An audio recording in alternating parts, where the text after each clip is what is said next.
بابا ولاړی بابا ته وګوره ملا څه شو هغه دی را روان دی او د مولوي صاحب راغلی بس سړی مخ خلک درته ګوري مولوي صاحب ستا خبره بالکل ټیک ده د جنازې ټیم پوره دی خو د زموږ پلار چې کوم وصیتنامه لیکلې ول هغه وویل چې کوم مولوي صاحب د زما جنازې لمونځ راکوي دا وصیتنامه به هغه ته ورکړي یوه وصیتنامه به زما د جنازې د لمانځه څخه مخکې ووایي دویمه وصیتنامه به زما د جنازې څخه بعد کې ووایي نو دا زموږ د مولوي صاحب موږ ته یې غاړه بندي کړې ده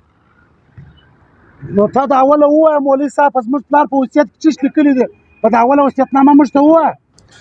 دا وصیتنامه کې اوله وصیتنامه کې دا لیکلي دي چې کوم زوی په ما پسې د جنازې لمونځ وکړي هغه زما په جایداد کې حق نه لري او چې کوم زوی په ما پسې لمونځ نه وکړي هغه زما د جایداد حقداره دی ښه مولوي صاحب دا وصیتنامه یې لیکلې وه نو بس راسئ جنازې تیاري وکړو بس خپل لمونځ به جنازې غور وکړو د پلار بابا خو هغه ولاړې زه جنازې لمونځ نه کوم خپل لمونځ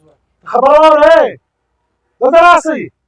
خپل لمونځ به کوو د بابا سره بابا جایداد به موږ ته راپاسي لمونځ به بابا هغه ولاړې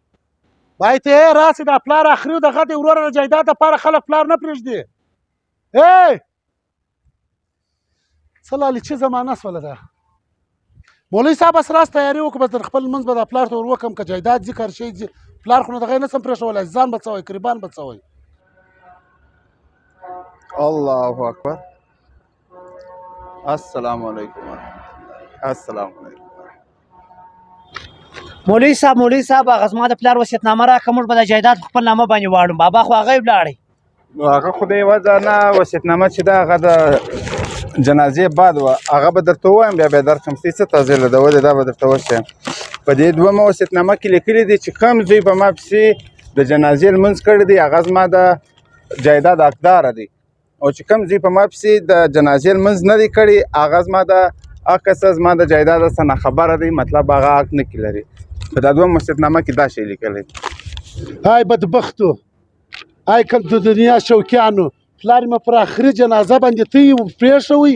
جنازې لمونځ مې د دې دپاره پرېښوئ د پیسو دپاره د دنیا دپاره درته بلا بدبخته انسانان ما ولا که در وسېدل درته بلا کمزور انسانان ما ولا که در وسېدل ته د پیسو دپاره د دنیا دپاره د جنازې لمونځ پرېښوئ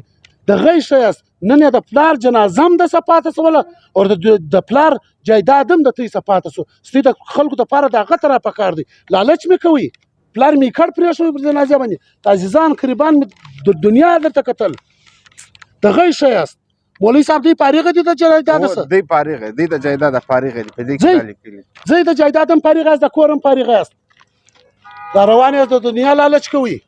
پلار ما ته را پرېښوئ زه یې کړ ورته ولاړم خالي 4-5 عزیزانو سره ولاړو ته د پیسو لالچ وکړئ مولوي صاحب کور دې ودان زه به دې پلار سره دغه کوم سید الله دې عزت وکړي سید